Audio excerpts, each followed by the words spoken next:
adhikain. Kung titingnan natin ang panahon, kung makikita natin ang kasalukuyan, makikita natin sobrang dami na ngang pinagbago.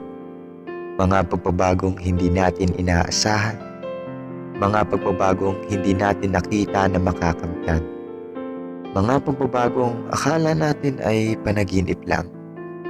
Ngunit nung panaginip na yon ay naging kasalukuyan.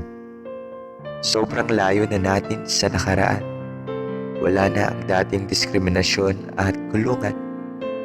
Marami nang pinagbago sa ating kapaligiran, kaya't huwag ka nang matakot at lumisan.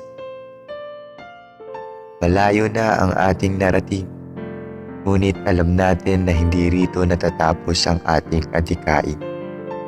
Patuloy tayong lalaban para sa ating kinabukasan, sa kinabukasang puno ng kalayaan at kasiyahan.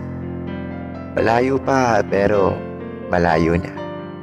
Kaya huwag tayong mawawalan ng pag-asa dahil makakamit din natin ang tunay na malaya.